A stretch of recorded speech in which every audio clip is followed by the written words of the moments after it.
Hi, this is Monica here. I'm going to present to you the different properties of water and also what is important to think about when you choose what kind of water technology or how you want to produce good and smart water for your body. And this comes from over 4 years of deep dive into the science of water and also listening to lots of scientists and also reading lots of different studies around water. And of course, it's all a discussion, but this is my conclusion. So I will just share my screen with you.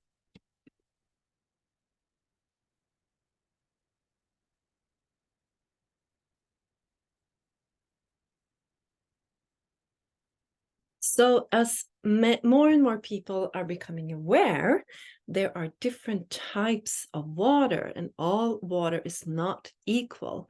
And the differences of quality of our drinking water is quite huge.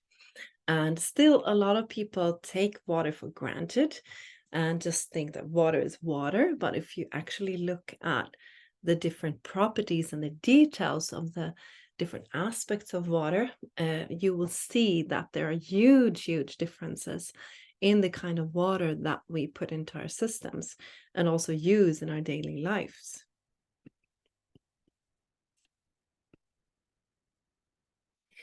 So here are some different kinds of water, and we need to ask ourselves what the quality of the water that we're drinking is, because a lot of water is not,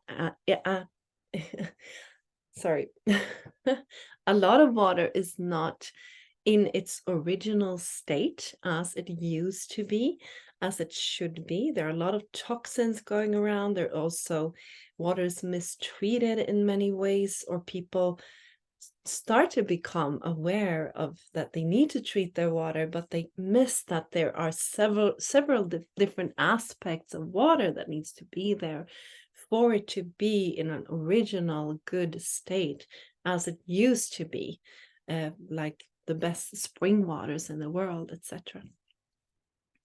So different types of water that we might encounter is tap water, well water, spring water, bottled water, filtered water, reverse osmosis and distilled water, structured water, alkaline water, and then electrolyzed reduced water. So we're going to go more in depth around these different water sources. And of course, there are pros and cons with all of them, I would say. But this is just to give you my view and an overview of what I have found.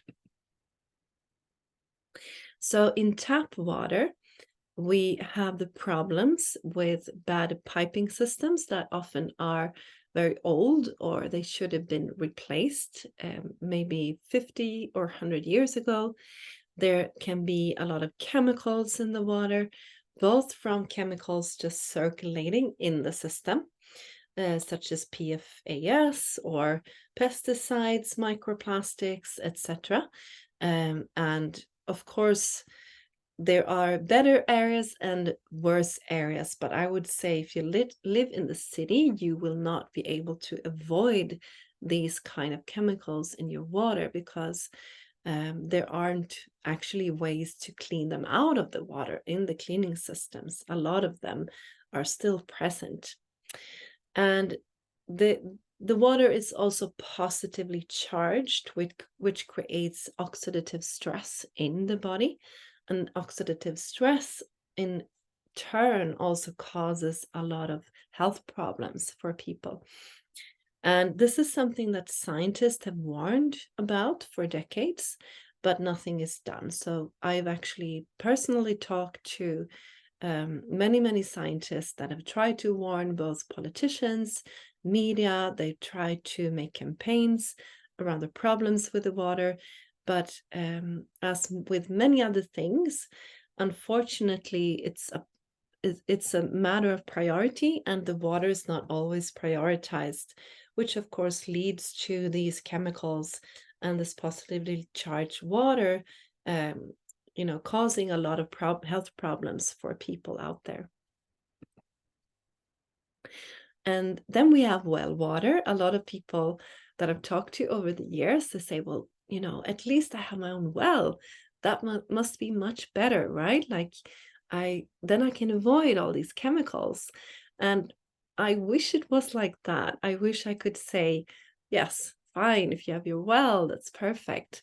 And of course it depends where you have the well and etc., etc. But the problem is that a lot of these chemicals do circulate in the whole water ecosystem, which means that such chemicals such as PFAS, that is used in this anti-stick materials. It's also used in fire practices, this foam that you use for putting out fires, etc., etc. And this can be found at least in Sweden, it's found in 4 out of 5 water sources today. And of course, there are also chemicals coming from the air. There are chemicals coming also from farms, such as pesticides and herbicides, etc. So unfortunately, it's very hard to avoid these different chemicals, even if you have your own well. And some wells also can have naturally very high fluoride levels. And for those that don't know about fluoride, it can actually calcify your pineal gland, so affecting your hormones, and cause damage on IQ levels, etc., in children, and so on and so forth. And the water in the wells can also sometimes be very acidic and low in minerals. So in our case, for instance, we live out in the country in southern Sweden, and our well water is very low in pH. I think, in fact, it was around pH 5, which is very, very low. And we also had a lack of minerals. So in that way, we can actually, we put extra minerals in the water, and we make sure that the pH level is also adjusted even before the water comes into the water technology. And then added to it, you have the healing properties. But I'll come to the electrolyzed reduced water that we work with and that we recommend later on. But that is actually the case with our well, is that it's very acidic and low in minerals. And minerals are very fundamental for our health. And also, if we drink acidic water, of course, when we have acidity in our systems, this is also something that can cause many different health problems in your body. So then you might think, well, spring water, that must be the answer.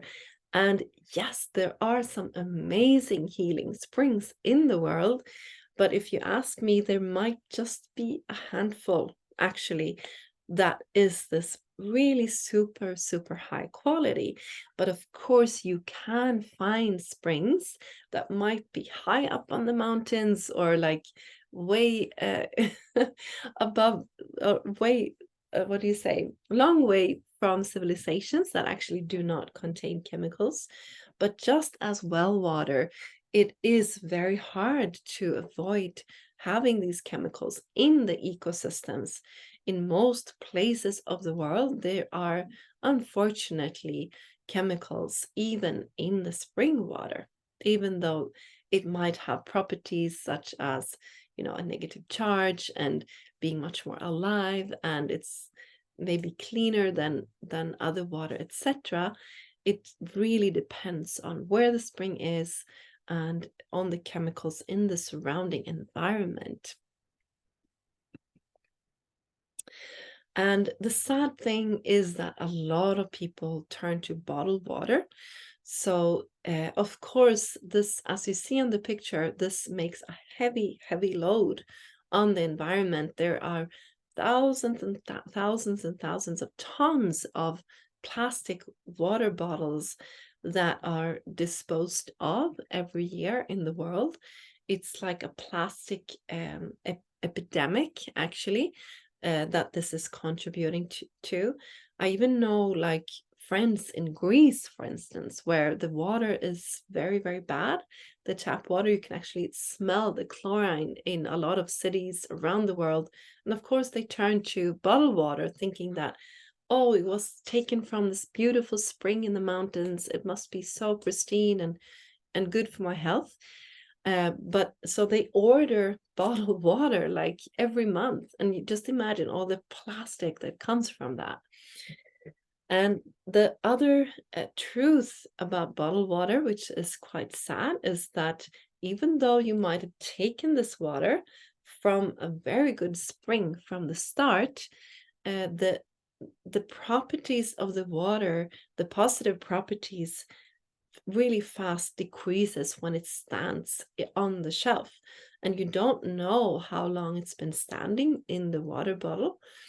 And when the water is standing still in the bottle, the plastics can also come into the water, so it might be full of microplastics.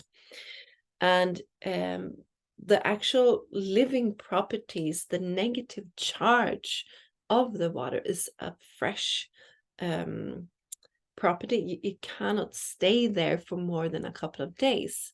So the negative charge and like a lot of the positive properties of the source water will be decreasing the longer it has been standing in that bottle.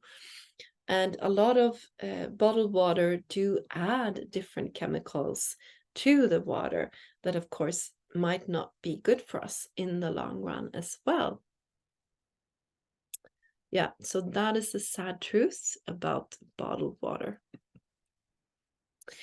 And then a lot of people turn to filtration, which is, of course, very, very good that you do filter your water.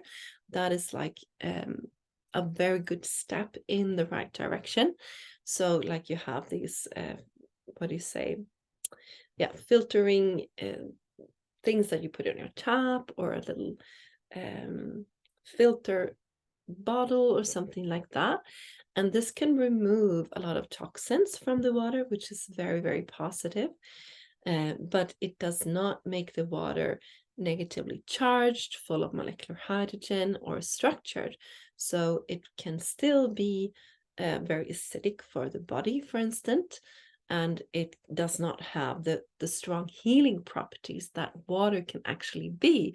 Water can actually be like medicine. Water should be like medicine, and it should be the best quality water that we give our bodies to really optimize our health and optimize our cellular detox and all of that. But yeah, I'm coming to that.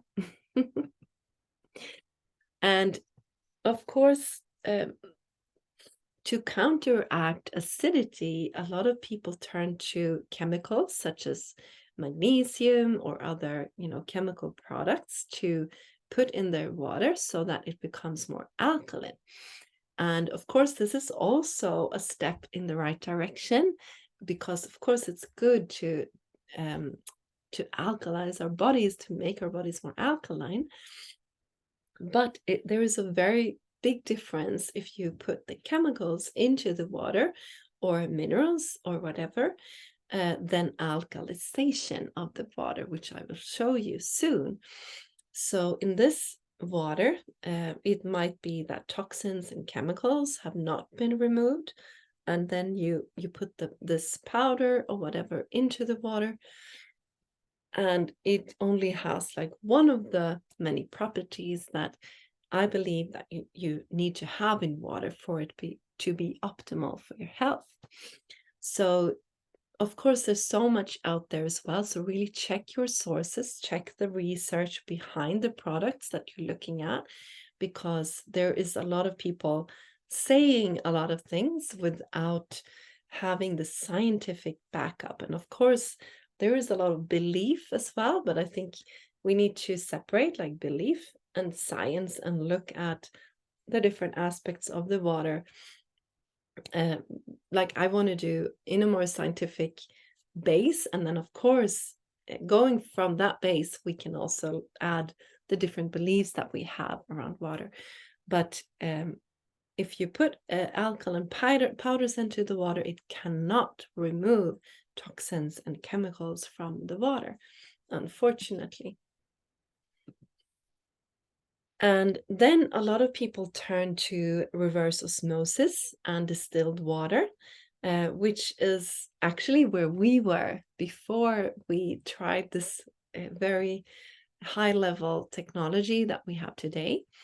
So reverse osmosis and distilled water actually purifies the water very well. When you distill it, you can find this, you see very clearly like the toxins and the impurities in the water. But what you need to know is that the water can still contain certain toxins and chemicals, even though you have done the reverse osmosis and the distilled water. But of course, it becomes very pure. On the contrary, that is very much a plus side of the water, that it becomes pure. But purity is also just one aspect, if you ask me, of what need the properties that the water needs to have. What happens when you distill the water is that you also remove very important minerals from the water. So with the scientists that I have talked to around immunology and around health and the healthy water, they say that these minerals are very, very important for our immune system and for our health. So it lacks these minerals. And of course, some people say, but you get it through the food and this and that. So that's another discussion, of course, that you can have. But what this distilled water also have is that it has a high ORP value, a positively charged water. So if you know the ORP, it's positively charged, creates oxidative stress in the body. If you have negatively charged water or vegetables or raw food, it works as an antioxidant in the body. So distilled water and reverse osmosis is positively charged. So when it comes into the body, it can even remove healthy minerals, etc., from the body, and also create oxidative stress in the body, which is nothing that I would recommend to drink more than a short period of time. So, of course, this is my opinion and my research. I'm all open for discussion, but this is after looking very deeply into this that, this is my view of the effects of reverse osmosis and distilled water. And then we come to electrolyzed reduced water. And this is from my research that I've done, and also from even before coming in contact with this technology that actually produces electrolyzed reduced water. We have found this to be the most optimal water for our bodies, because what electrolyzed reduced water does is that it resembles the best natural springs in the world. And actually, around 50 years ago, or 49 years ago to be exact, researchers started to study these best natural springs in the world. And because a lot of people came to these springs and they had natural healings, they felt very good. People lived very long in these areas where these best natural springs were. So they started to study the properties of this water, and they created technology to resemble this natural spring water. And the scientific term for the water that was produced was called electrolyzed reduced water. So the spring water actually was called reduced water, and then when it's done through this technology, it's electrolyzed reduced water. So it resembles the best natural spring water in the world. And that is, of course, going back to the source, going back to the original way that water should be for our bodies. And what they found is that the water was ionized. It had a lot of negative ions in them, and that creates a very strong negative charge. And a negative charge can be found in raw food. It's also if you walk with bare feet on the ground, you actually charging your body with negative ions. And a lot of science, a lot of research is coming through that the negative ions are so important for our cells, for our health, and also for detoxing, for really letting our cells heal, and in that way heal from within. And what they found also in this natural spring water is that it contains molecular hydrogen, and hydrogen is actually a very strong antioxidant. So if you look on an ORP scale, you can see that molecular hydrogen and molecular hydrogen rich water comes up to an ORP of around minus 950 on the ORP scale. If you look at like green tea and oranges or other things that really come up to a strong negative charge, it can come up to maybe minus 100 or maybe the most minus 200. So this water is super antioxidant. It works as an antioxidant in the body. And one of the main reasons for that is molecular hydrogen, which has this strong negative charge and which also is so small that it actually penetrates the cells. It goes past the blood-brain barrier. So it really comes into your whole body and creates this antioxidant effect in the body. And they saw that the water was alkalized. It's not alkaline, guys. It's not chemically alkaline.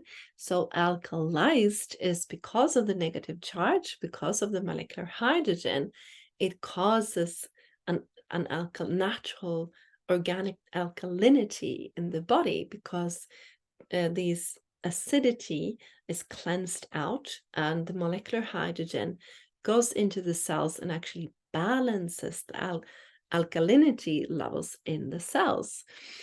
And you cannot get too much of this water because when the negative charge doesn't have a positive charge to hook onto, it will just, it won't do anything more.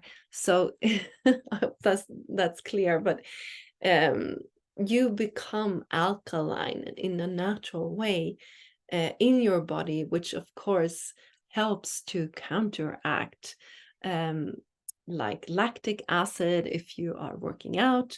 It also counteracts a lot of health problems that are based in acidity in the body. So then the water is also structured, which means that the molecules of the water are microclustered. So that means that you will hydrate the body much, much better, even more than 6 times better than any other water. The water is very clean in these sources, which of course we need, because if we don't have all these chemicals through the body becomes the filter, right? So we need to also filter the water to make it clean. And like I said, electrolyzed reduced water is the scientific term.